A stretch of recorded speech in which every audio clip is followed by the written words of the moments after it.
The post-secondary transition process is a significant milestone in the lives of students with disabilities. It's a crucial phase for families that involve asking hard questions, research, planning.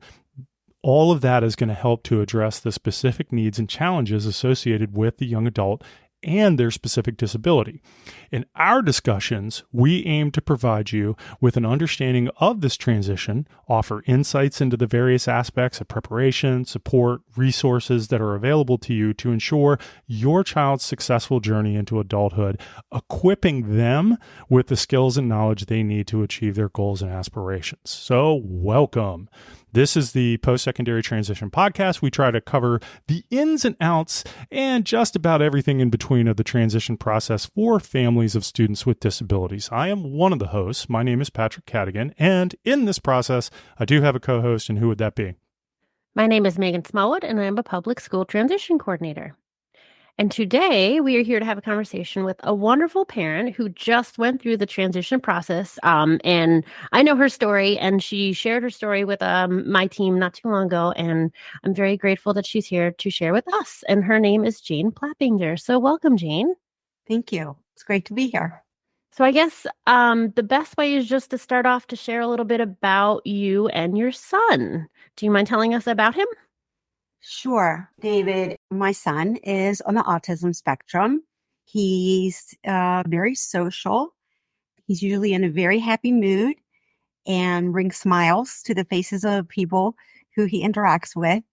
He enjoys listening to music, participating in structured activities with peers, visiting with and having phone and video calls with family members, and going to Ocean City and riding on our outboard motorboat.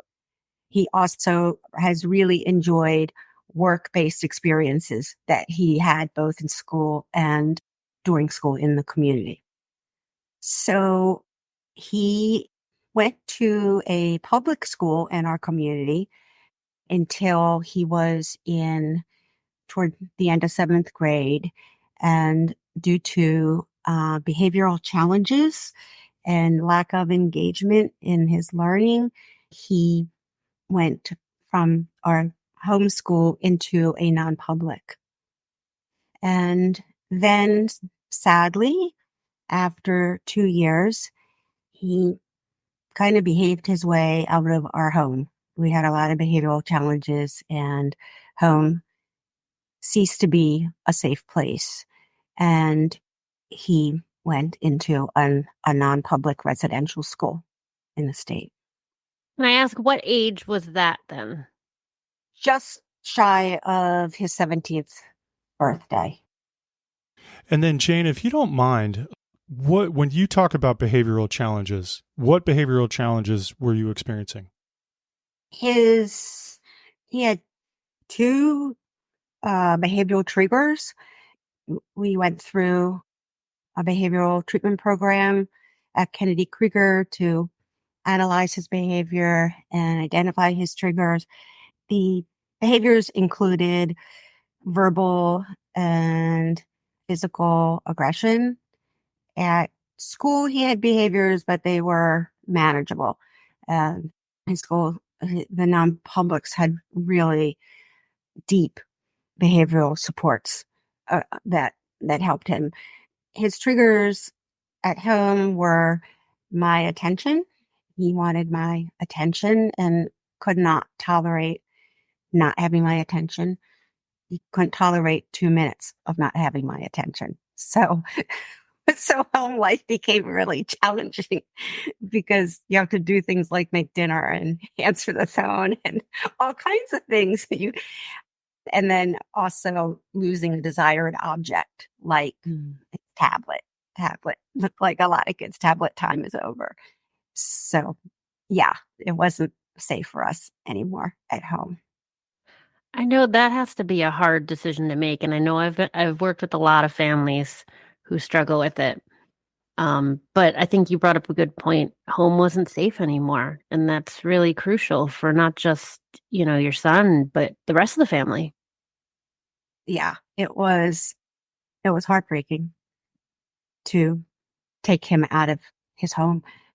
We took our son out of an orphanage when he was a child. So it was very hard to take him out of the home. However, the good news is that the school he went to, the residential school, was a wonderful, wonderful place for him. And it gave him the environment he needed. It gave him the attention he needed. And we put our family back together after that and had 4.5 years of weekly visits that were wonderful. And his behavior, he just really turned the corner with his behavior. As someone who has not met your son, but has also worked with students with autism, you mentioned that your son is verbal. When you say verbal, how verbal is he? Conversational verbal? Like, what does that look like? He has a lot of words. He doesn't have a whole lot of conversation. So he could tell you what he wants for dinner. He will talk in a sentence more on a concrete level, but it's hard for him to formulate new sentences. He does a fair amount of repetition and scripting, like a lot of individuals with autism. So when he's upset, he tended to use his body and not his words. Now he'll say, I'm feeling agitated. And I'll say, what do you need to do? And he'll say, use my words. Take 3 deep breaths like Henry taught me. Mm-hmm. You know, he has these strategies Mm-hmm. that he's learned. So his communication is kind of somewhere in the middle there. He's very verbal and is limited in what he can communicate. So then it sounds like the quality of time together after that transition to residential was much better for everybody. It's been wonderful. I mean, literally our family came back together after several years of living on the defense, and just living in this hypervigilant situation due to the fact that his triggers were impossible to avoid. So then I know from experience with you that was a big piece when you were preparing for transition, the residential piece. So I guess what age did you really start thinking about that post-secondary transition for him then? Well, I started worrying about it years ago. That's a good way to put it. When did you start worrying? Really, as soon as he went into residential, because that is such a huge component of the residential piece. It's a separate track. But I only started to think about it concretely in terms of educating myself and about the transition process and preparing myself and researching agencies about 2 years before he was going to transition. And when you say that you were researching, how did you go about your research? Did you use the internet? Did you talk to friends? Like, how did you do it? I went to transition fairs. Actually, I started going to transition fairs when he was like 14. And I needed to hear a lot of those presentations over and over again. One suggestion I have for parents is to start early, because it's not just, is this a good program or place or agency for my child? There's all those other pieces like the SSI and the ID and the estate planning, and if your child needs guardianship, and there's just a million pieces to it. And I had to hear those pieces a few times to understand it. And that is separate from all the work of transitioning from school to adult services. Yeah, so those transition fairs are definitely important. I know that you came on a lot of tours too. And were there any other parents that you were able to connect with, whether it was at his school or through social media? Yeah, so transition fairs was just one thing I did. Another thing I did before I even started connecting with other parents, although I did do that, was I went through a training that Parents Place of Maryland provides. That's funded by the Maryland State Department of Education. It's called Guiding the Journey. And that really helped me. It was a 4-session Saturday program that had me develop a vision statement for David, and it also familiarized me with the Charting the Life course planning framework. And Charting the Life course has these different, it's an approach to person-centered planning that has these different worksheets. And we had homework and had to fill out some of the worksheets, and I hated doing it. I have to admit, I really did not enjoy it. But once I had done it, what I realized is it was forcing me to think in a very specific way about the different dimensions of David's life and what they needed to look like.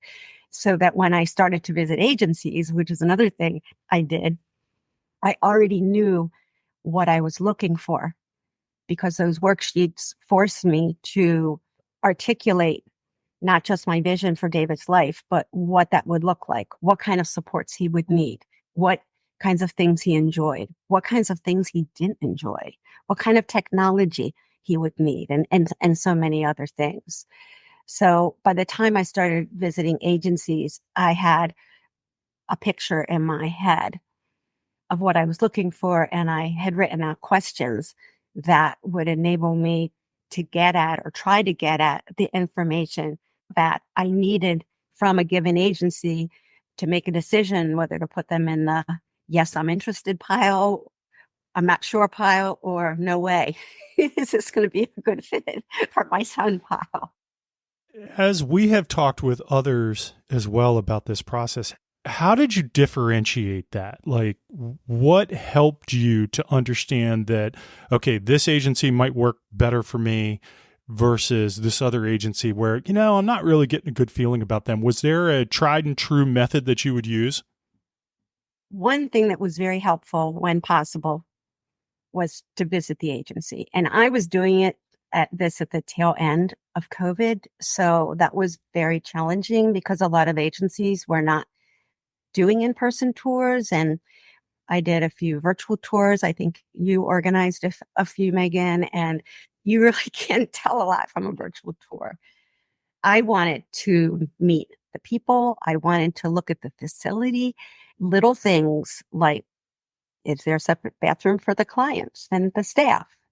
And what does that bathroom look like? If there is a separate, is it clean? And there's just so many things you pick up when you walk into a place. I also learned that sometimes people would describe the kind of program I was looking for, or characteristics of a kind of program I was looking for. And then I would talk to a knowledgeable person, whether it was another parent or some other knowledgeable person, like the transition coordinator at my son's school. And I would learn things about that agency that were different than what I had been told. So, and I think that what I was discovering was that agencies are changing. There's a lot of change going on in the DD field, and many agencies understand now that DDA is really pushing them to provide services that are community-based and very individualized and person-centered, where people have more agency or control over what they do and have more input, and their preferences are respected. And those are things, of course, I was looking for. Yet many agencies are on that path, and they're very well intentioned, and they know the language, they know how to talk about it. But when I talk to like a parent whose adult child was getting services from that agency, I would discover that a lot of those good intentions were not yet operational. So that it became really important, to your point, Patrick, not to just visit an agency, but to talk to people who were familiar on the receiving end with the agency services. Because again, with all good intention, agencies would sometimes make it sound like they were further along in being community-based or being person-centered or being employment first than they actually were able to deliver on. That's a great point, because I know going on those tours, it's kind of like a sales pitch. they want to sell you the program. And I know parents will ask the questions that are important to them. And a lot of times they'll hear, oh, yeah, that's something we could do. That's something we could do. We could talk about that. But then they move further along because I keep them in their yes pile. And then when they actually get to, the specific meeting to discuss services, they're told, oh, no, we can't do that. So you're right. I think connecting with parents who already are at that program with their young adults is very helpful to hear what's actually happening. And I know you had your vision set when you went on the program tours, and employment was part of that vision for him. I was telling parents after I heard you, share your journey to our team about making a vision, making sure you have a vision, because when you go in and they're giving you the sales pitch, I feel like a lot of times they're looking for your sales pitch too. And because they'll say, tell me about your child. And you have 30 seconds to tell them something, and they're already kind of forming an opinion, unfortunately. And I know a lot of times parents don't really know what they should say, but I think having that vision in mind of what you see for your child really would help to kind of frame the conversation a bit better, whether it's employment, whether it's just community exploration, whether it's, volunteering, just to get an idea and put it out there. Yeah, and it was interesting because I was also warned by my son's school's transition coordinator about the other side of that person-centered planning and acknowledging, honoring preferences of individuals. And that is that some agencies have a very rigid definition of giving choices. And if everybody's going somewhere, say volunteering, and my son's asked, do you want to go? And he says, no, he's never done it before. He's not sure what it is. So he just says no. They'll say, no problem. You can stay back. Mm-hmm. Whereas my child needs guided choices. He needs an agency that would say, hey, we're all going volunteering today, because he will have a chance to be exposed to that activity. And then after he's had a chance to try it, they will, one, observe and see if he likes it. And two, they'll ask him afterwards, do you want to do this again? So I was paying attention to that as well. So there's these continuums around certain characteristics of agencies that could be either too much of something or, too little. Another thing that I did that was really helpful is I had a life planning meeting that I convened with all the key people in my son's life. That helped gather information that fed what I had already put down on paper when I was going through the Parents Place of Maryland training. So I had a fuller idea. His school staff were wonderful. They sent videotaped interviews in response to questions I had sent them. And his CCS, his coordinator of community services, showed up, and she was furiously taking notes for his person-centered plan. And family members were there, and they not only got to contribute because they saw a whole different side of my son. They saw what he looks like in the community, but they also learned all about his adult life and how they need to think about it, because I'm not going to be around forever. And that's one of the things that a lot of parents are hit with during the transition process as well. When did you have that meeting? Was that the beginning of his exit year or the year before? I had it at the beginning of his exit year. So it was after I'd gone through the training and was familiar with the templates. And I had somebody facilitate it, which was wonderful because I could really sit and listen and take in what people were saying about my child. And I was so surprised because, what they say, every parent is an expert on their own child. And it's true, and it's also not true, because I heard things about him that were really helpful. And a lot of it was the strengths. And it's sad to say that often parents are very focused on the deficits, because during all those school years, your child is never catching up, and they're it's all about the IEP and the supports that your child needs. And unfortunately, it's often very deficit based in terms of how parents experience all of that.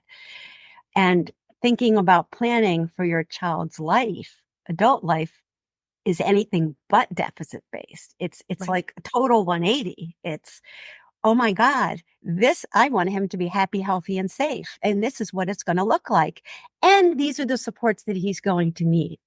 But it's a total flip. And once I made that transition, I stopped feeling so scared. And I still was stressed, but I felt there was a balance of being excited about looking for a life that would include the things he loves to do and the supports that he would need to do those things. That's, I think, the most important thing. Like, I know it's a scary transition, but I think really looking at the positive, and I know, we talk about what's the good life, what's the meaningful life for them. And I love that thought, and let's think of the good things to come. They're graduating, they're going to be moving on and doing what they truly love to do, just like everyone else. That's all of our goals. So I love that. I think that's a great way to look at it. I know it wasn't all easy and positive. I know there was challenges. What would you say was the most challenging milestone for you throughout the whole process? I think there were two challenges for me. One was figuring out the residential and the meaningful day services, and having to pay attention to both of those, because they're totally different services, and some agencies only do one of them. Some agencies only do residential, other agencies only do meaningful day services, some agencies do both. I didn't know whether it was better to have one agency to do both, so I should only look at agencies that could, or whether it's better to have two separate agencies. I also was confused because I was advised to look for residential first because my son had to move July 1st, not August 1st, not September 1st, July 1st, so that there was a lot of pressure there. And I was told that once you know where he's going to be, then you can look for day services. However, I wanted to make sure he would be in a place where there would be day services, either from that agency or a nearby agency that would meet his needs. So that was hard to pay attention to both of those things. And the other thing that was tough to deal with, and it caused me a lot of uncertainty, was how to deal with his behavioral history, because he was doing so great and he'd been doing so great for 4.5 years. He wasn't even on a behavior plan. He hadn't been on a behavior plan in several years. So I wanted to make sure he ended up in a place that could provide the behavioral supports he needed. And I was so afraid if I didn't focus on the behavioral supports, he might end up degressing after he had been so successful for 4.5 years.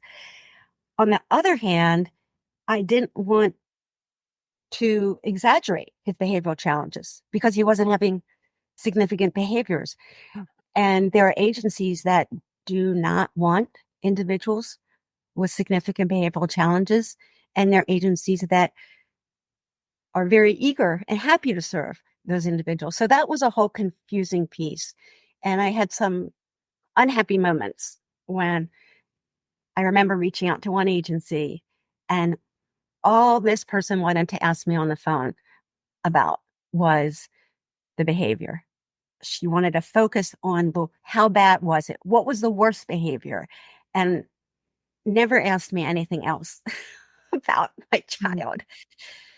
And I remember talking to the transition coordinator afterwards and saying, that is one agency I don't feel good about. And she said, don't jump to that conclusion. And I was like, what do you mean? Don't jump to that conclusion. And she said, I know this agency. We've placed other individuals there.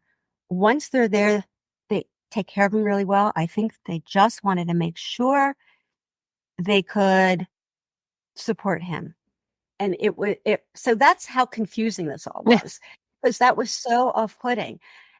However, that is an example of how I felt as a parent that I didn't have much control over the process, as much effort as I was putting in.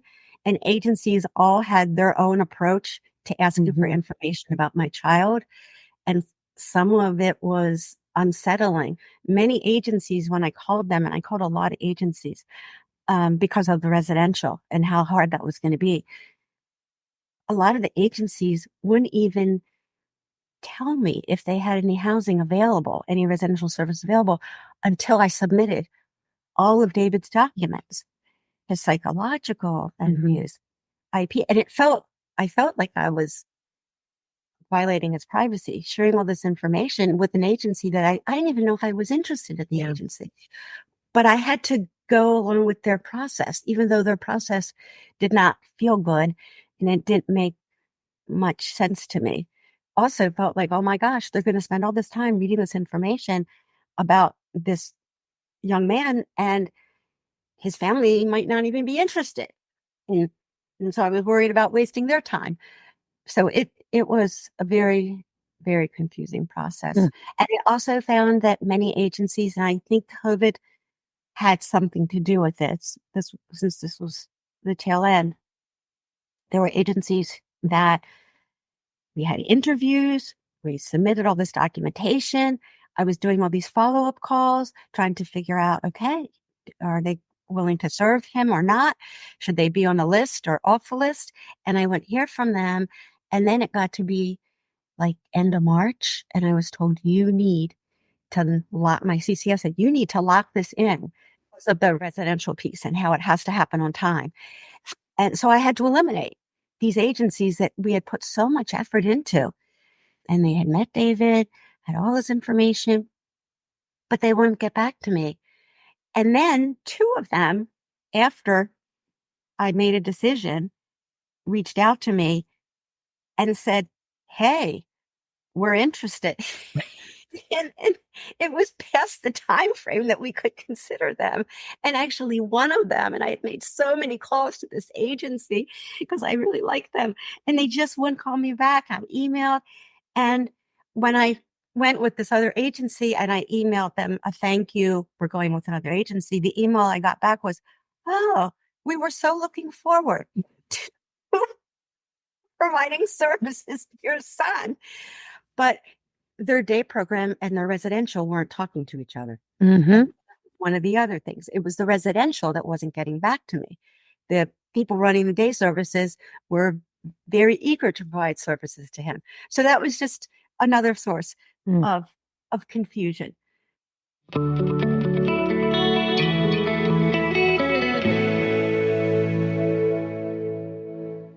So this is where we are going to pause the conversation. So please come back for episode 44 so that you can hear the rest of the conversation with Jane and dig deeper into what the transition process looked like for her and David.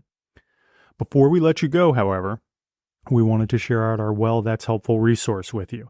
Now, this is something that we hinted at last week. Longtime listeners of the show know that for about 2 years now, we have been hosting our sister site, www.postsecondary-transition.com. In fact, it was actually the website that happened before the podcast did. Well, we recently updated that site. We have completely rewritten it from the ground up, so it has a very refreshed look, but it still has the same great content. We're continuing to add content as fast as we can. If you surf to the new page, check out the resources tab, you'll find links to pages that include our acronyms and definitions page on SSI, developmental disability agencies, and there already is a lot more, and there will be more to come. And each page has additional links, and that's going to lead you to even more information. So please go check out our helpful resource, www.postsecondary-transition.com. And with that, Megan, do you want to sign us out for this week? Yes, definitely. So as always, you can follow the information from this conversation in our show notes. Like, follow, and please share on the podcast. We want to share this information with as many families who need it, and we need your help to do that. Visit our YouTube channel where we've posted videos of all our conversations, including doing some of the legwork for you by curating videos of topics that revolve around transition. We've created playlists that cover guardianship, alternatives to guardianship, ABLE accounts, and still more to come.